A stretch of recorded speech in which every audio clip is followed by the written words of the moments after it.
Hi, welcome to 15 Way to Nifty Stock Market Education.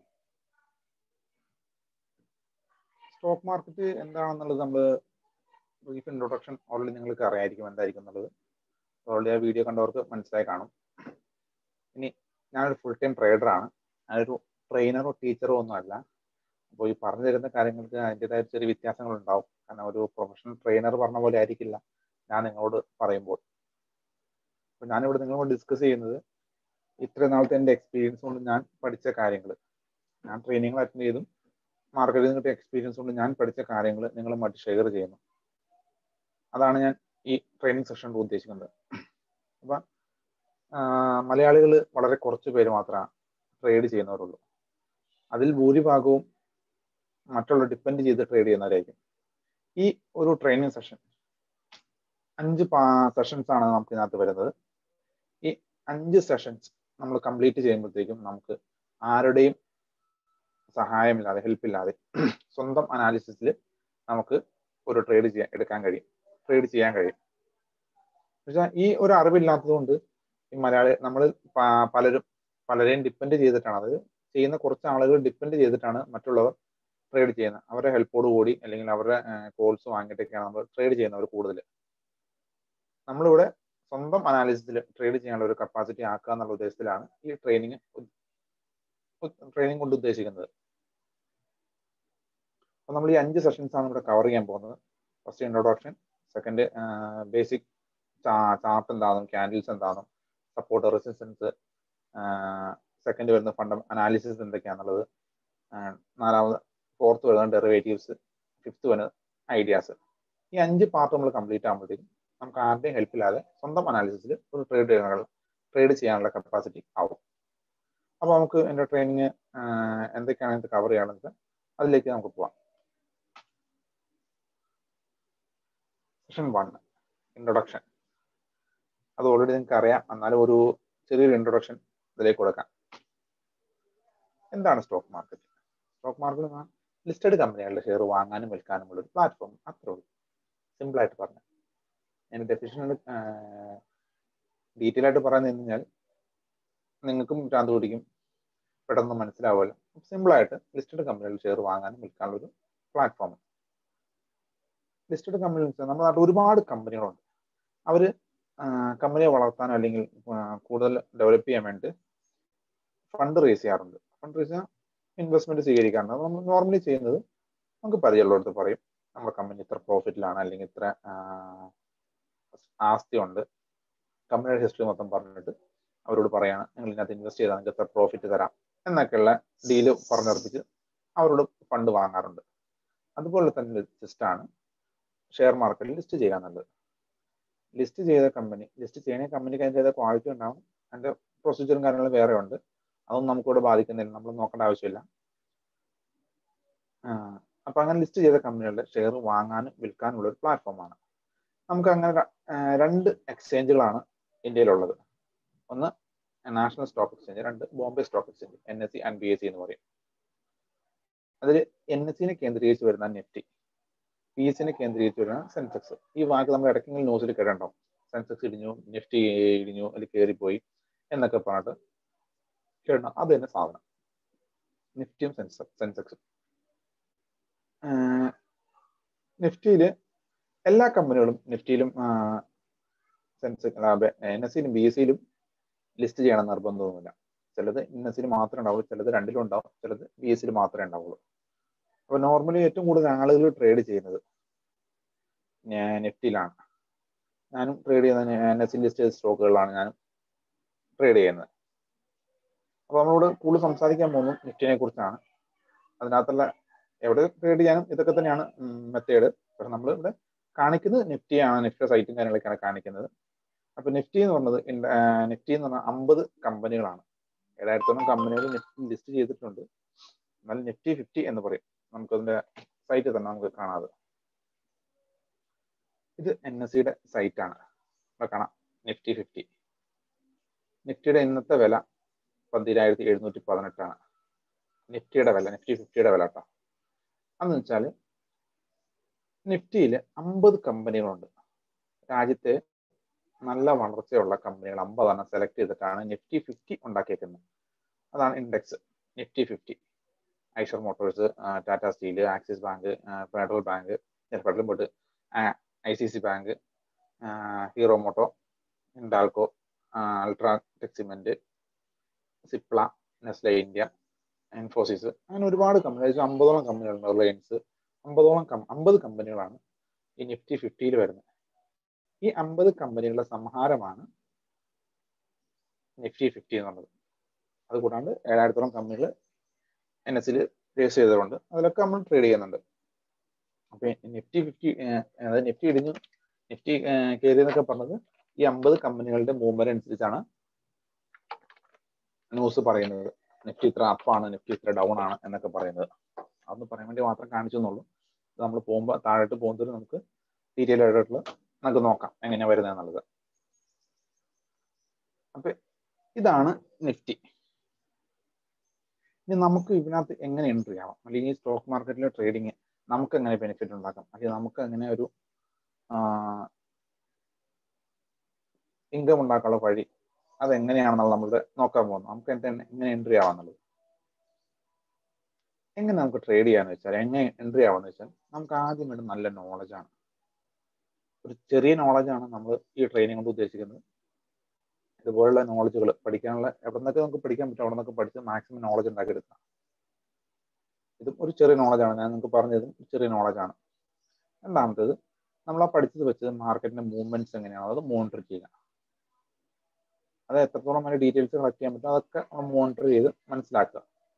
News നോക്കിയും media ഏതൊക്കെ രീതിയിൽ നമുക്ക് കിട്ടും അതൊക്കെ നോക്കിയിട്ട് നമ്മൾ മനസ്സിലാക്കിയെടുക്കാം. മൂന്നാമത്തെ, ഒരു പെയ്ഡ് സബ്സ്ക്രിപ്ഷൻ വേണം. പെയ്ഡ് എന്ന് പറയുമ്പോൾ കാശ് മുടക്കില്ല, ഒരു ഡിമാറ്റ് അക്കൗണ്ട് വേണം. എന്താണ് ഡിമാറ്റ് അക്കൗണ്ട്? നമുക്ക് ട്രേഡ് ചെയ്യണമെങ്കിൽ ഒരു തേർഡ് പാർട്ടി മുഖാന്തരമാണ് ട്രേഡ് ചെയ്യാൻ കഴിയുള്ളൂ. സ്റ്റോക്ക് മാർക്കറ്റിൽ ഷെയർ വാങ്ങാനോ വിൽക്കാനോ ഉണ്ടെങ്കിൽ നമുക്കൊരു തേർഡ് പാർട്ടി മുഖാന്തരമാണ് ചെയ്യാൻ കഴിയുള്ളൂ. അത് സെബി രജിസ്റ്റേർഡ് ആയിട്ടുള്ള ഡിമാറ്റ് അക്കൗണ്ട് പ്രൊവൈഡ് ചെയ്യുന്ന ഒരുപാട് ബ്രോക്കിംഗ് ഫേംസ് ഉണ്ട്. അതിൽ ഏതെങ്കിലും ഒന്നിന്റെ ഡിമാറ്റ് അക്കൗണ്ട് എടുത്തുകൊണ്ട് നമുക്ക് ട്രേഡ് സ്റ്റാർട്ട് ചെയ്യാം. ഇനി നാലാമത്തെ, നല്ലൊരു സ്റ്റോക്ക് സെലക്ട് ചെയ്യാം. എങ്ങനെ സ്റ്റോക്ക് സെലക്ട് ചെയ്യാം? അത് 1, 2 നമ്മൾ കംപ്ലീറ്റ് കഴിക്കുമ്പോഴത്തേക്ക് നമുക്ക് നാലാമത്തെ കാര്യം മനസ്സിലാവും. അതായത് സ്റ്റോക്ക് സെലക്ട് ചെയ്യേണ്ടത്. പിന്നെ വരുന്ന അഞ്ചാമത്തെ സ്റ്റോപ്പ് ലോസ്. ഇത്ര നേരം നമ്മൾ പഠിക്കുന്നത് ഇത് ലോസ് എന്നൊക്കെ പറഞ്ഞാൽ എന്താണത്? സ്റ്റോപ്പ് ലോസ് എന്ന് പറഞ്ഞാൽ സിമ്പിൾ ആണ്. അതായത് നമുക്ക് ഒരു എൻട്രി, നമ്മളെല്ലാം പഠിച്ചു കഴിഞ്ഞാൽ നമുക്കൊരു ഒരു ഷെയർ വാങ്ങുകയാണ്. വാങ്ങുന്ന ഷെയർ നമ്മുടെ കണക്കൂട്ടലിന് വിപരീതം സംഭവിച്ചു. അതായത് 100 രൂപ നിൽക്കുന്ന സാധനം നമ്മൾ വാങ്ങി, നമ്മളെ ഉദ്ദേശം 150 പോകുന്നായിരുന്നു. പക്ഷെ 120 പോയിട്ട് ചിലപ്പോൾ തിരിച്ചു പോരും. അങ്ങനെ പോരുന്ന സമയത്ത് നമ്മുടെ കണക്കൂട്ടൽ തെറ്റി നമ്മുടെ മാർക്ക് താഴേക്ക് പോയി, 100 താഴോട്ട് പോകുന്നു. അപ്പൊ നമുക്ക് ആ എടുക്കുന്ന എൻട്രി, നമ്മൾ ഫോളോ ചെയ്യുന്ന സിസ്റ്റം ഉണ്ടാവും, ആ സ്ട്രാറ്റജീസ്, അത് അനുസരിച്ചാണ് നമ്മൾ എൻട്രികൾ എടുക്കുന്നത്. ആ എടുത്ത എൻട്രി ഇൻ കേസ് നമ്മൾ വിപരീതം സംഭവിച്ചാൽ എവിടെയാണോ നമ്മൾ ലോസ് ഫിക്സ് ചെയ്തേക്കുന്നത്, ചിലപ്പോൾ 90 ആയിരിക്കാം, ചിലപ്പോൾ 95 ആയിരിക്കാം, അത് എവിടെയാണോ ലോസ് ഫിക്സ് ചെയ്തേക്കുന്നത് അതിന് കീപ്പോട്ട് മാർക്കറ്റ് പോകുന്നാൽ നമ്മൾ ആ പൊസിഷൻ എക്സിറ്റ് ചെയ്യും. ലോസിൽ നമ്മൾ അത് എക്സിറ്റ് ചെയ്യും. അതിനാണ് സ്റ്റോപ്പ് ലോസ് എന്ന് പറഞ്ഞത്. അതെന്തിനാ വെച്ചാൽ നമുക്ക് ആകെ കൺട്രോൾ ചെയ്യാൻ പറ്റും നമ്മുടെ എൻട്രിയും എക്സിറ്റും മാത്രമേ ഉള്ളൂ. കാരണം ഇത് ഒരുപാട് പേര് ട്രേഡ് ചെയ്യുന്നവരാണ്. ഏത് ഭാഗത്തേക്കാണോ പിടിക്കുന്നത് ആ ഭാഗത്തേക്ക് മാർക്കറ്റ് പോകും. അപ്പൊ ഇൻ കേസ് നമ്മുടെ കണക്കൂട്ടിൽ തെറ്റിക്കഴിഞ്ഞാൽ നമ്മുടെ ഓപ്പോസിറ്റ് പോകും. ഓപ്പോസിറ്റ് പോകുമ്പോൾ നമുക്ക് നഷ്ടമാണ്. അപ്പൊ ആ സ്റ്റോപ്പ് ലോസ്, നമ്മൾ ലോസ് അവിടെ ഫിക്സ് ചെയ്തു, അതിനപ്പുറത്തോട്ട് നമുക്ക് ലോസ് തയ്ക്കാൻ റെഡിയല്ല. അതാണ് സ്റ്റോപ്പ് ലോസ് ഉദ്ദേശിക്കുന്നത്. ഇതാണ് സ്റ്റോക്ക് മാർക്കറ്റ് നടക്കുന്ന കാര്യങ്ങൾ. അപ്പൊ ഇത്രയും കാര്യങ്ങൾ നമ്മൾ ഓർത്ത് അറിയാമെങ്കിലാണ് നമുക്ക് മുന്നോട്ട് പോകാൻ പറ്റുള്ളൂ. അപ്പൊ ഇതാണ് ഡിമാറ്റ് അക്കൗണ്ട് ഓപ്പൺ ചെയ്യാനുള്ള ഡോക്യുമെന്റ്സ്. ഇത് ഏത് ബ്രോക്കിംഗ് ഫേമിൽ ഓപ്പൺ ചെയ്യണമെങ്കിലും ഇത്രയും ഡോക്യുമെന്റ്സ് മസ്റ്റാണ്. അപ്പോൾ ഇത് നമ്മളത് റെഡിയാക്കി വെച്ചാലാണ് നമുക്ക് ഓപ്പൺ ചെയ്യാൻ കഴിയുള്ളൂ.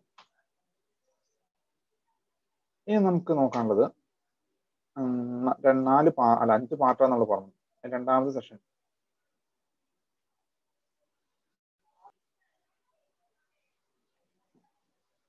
ഓക്കെ, രണ്ടാമത്തേക്ക് പോകുന്നതിന് ഒന്നുകൂടി ഒന്ന് ക്ലാരിറ്റി ചെയ്യാം. നമ്മൾ എങ്ങനെയാണ് ട്രേഡ് ചെയ്യുന്നത്? പലർക്കും ഡൗട്ട് ഉണ്ടാവും. ഡിമാറ്റ് അക്കൗണ്ട് വാങ്ങി മറ്റൊരാളുടെ അക്കൗണ്ടിൽ നമ്മൾ പൈസ ഇടുന്നത്. ഇത് സെബി രജിസ്റ്റേർഡ് ആയിട്ടുള്ള, അത് ഗവൺമെന്റ് അപ്രൂവ് ആയിട്ടുള്ള എല്ലാ നിയമങ്ങൾ പാലിച്ചുകൊണ്ടായിരിക്കും ഒരു ബ്രോക്കിംഗ് ഫേം നടക്കുന്നത്. അപ്പോൾ അവിടെ നമ്മൾ അവിടെ ഒരു അക്കൗണ്ട് ഓപ്പൺ ചെയ്തു. നമ്മുടെ ബാങ്ക് അക്കൗണ്ടുമായിട്ട് അത് ലിങ്ക് ആയിരിക്കും. നമ്മുടെ ബാങ്ക് അക്കൗണ്ടിൽ നിന്ന് ഫണ്ട് നമ്മൾ ട്രാൻസ്ഫർ ചെയ്യുന്നത് എത്രയാണോ അത്രയുമാണ് ഡിമാറ്റ് അക്കൗണ്ടിൽ ക്രെഡിറ്റ് ആവുള്ളൂ. ആ ക്രെഡിറ്റ് ആയ എമൗണ്ട് എത്രയാണോ അത് വെച്ചിട്ട് നമ്മുടെ ആ വിലയ്ക്കുള്ള സ്റ്റോക്ക്, എത്ര സ്റ്റോക്കാണോ വേണ്ടത്, നമ്മുടെ കയ്യിൽ 10,000 രൂപ ഉണ്ട്, 100 രൂപയുടെ സ്റ്റോക്കാണ് വാങ്ങുന്നതെങ്കിൽ ആ 10,000 രൂപയ്ക്ക് എത്ര പീസ് കിട്ടും അത്രയും വാങ്ങാം. 500 രൂപയാണെങ്കിൽ 500 രൂപയ്ക്ക് എത്ര കിട്ടും അത്രയും വാങ്ങാം. അങ്ങനെ വാങ്ങുന്നു, നമ്മുടെ ഡിമാറ്റിൽ അത് ക്രെഡിറ്റ് ചെയ്യുന്നു. ഫുൾ ഹിസ്റ്ററി അവിടെ ഉണ്ട്. ആ ഡിമാറ്റ് അക്കൗണ്ടിൽ ക്രെഡിറ്റ് ആയ സാധനം നമുക്ക് പ്രോഫിറ്റ് വരുമ്പോഴോ അല്ലെങ്കിൽ നമുക്ക് എപ്പോഴാണ് വിൽക്കേണ്ടത് അന്നേരം വിറ്റ് മാറി നമുക്ക് നമ്മുടെ കാശ് എത്രയാണോ അന്നത്തെ വാല്യൂ അത് നമ്മുടെ അക്കൗണ്ടിലേക്ക് തിരിച്ച് ക്രെഡിറ്റ് ചെയ്യും. ഇതാണ് ഡിമാറ്റ് അക്കൗണ്ടിൽ ട്രേഡ് ചെയ്യുമ്പോൾ നോർമലി സംഭവിക്കുന്നത്. ഇതൊന്ന് ഓർത്തിരിക്കാൻ വേണ്ടി അല്ലെങ്കിൽ ഇച്ചിരി ഡൗട്ട് ഉണ്ടാകുന്ന സംഭവിക്കുന്നത്, അതിനു വേണ്ടി മാത്രം പറഞ്ഞെന്നുള്ളൂ. നമുക്ക് സെഷൻ 2 എന്ന് പറഞ്ഞാൽ അനാലിസിസ് ആണ്. അനാലിസിസ് വിശകലനം ആണല്ലോ എൻ്റെ അർത്ഥം. നമ്മൾ 2 രീതിയിലാണ് അനാലിസിസ് ചെയ്യുന്നത്. അത് ഒരു സ്റ്റോക്ക് നമ്മൾ നല്ലൊരു സ്റ്റോക്ക് സെലക്ട് ചെയ്യണമെന്ന് പറയില്ലേ, 4ാമത്തെ കേസ്. ആ സ്റ്റോക്ക് സെലക്ട് ചെയ്യാൻ ഉപയോഗിക്കുന്ന അനാലിസിസ് ആണ്, വിശകലനമാണ് ഫണ്ടമെന്റലും ടെക്നിക്കലും.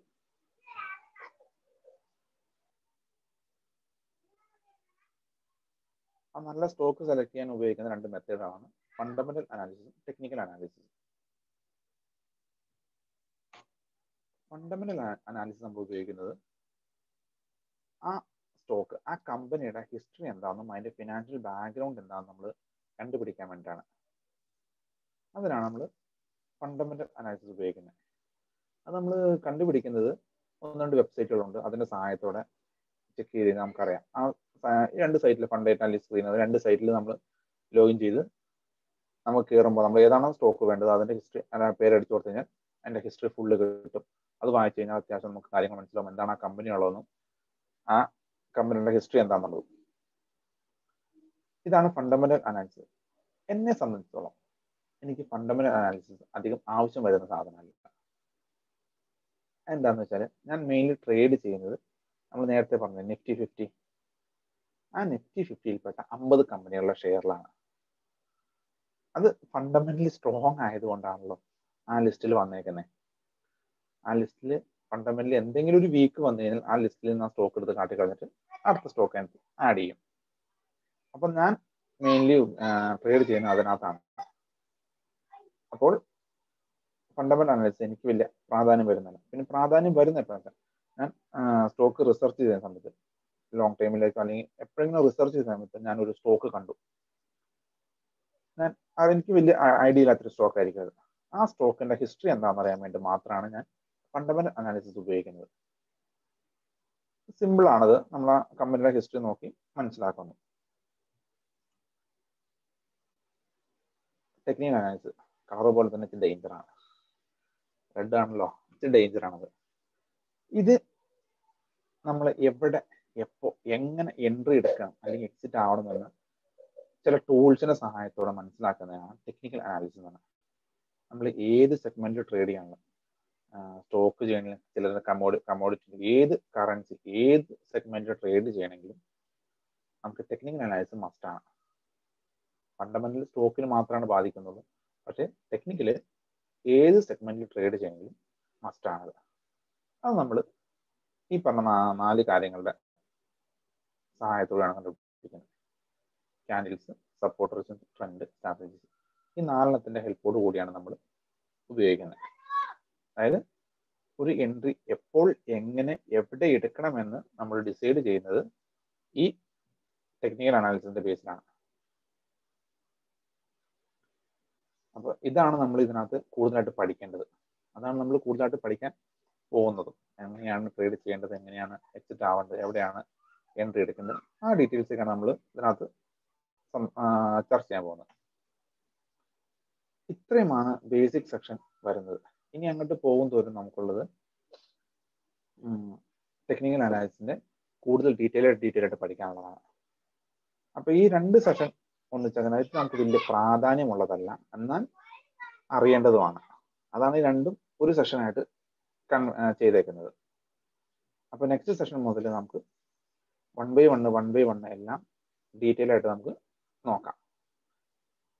അപ്പൊ ഗുഡ് ലക്ക്.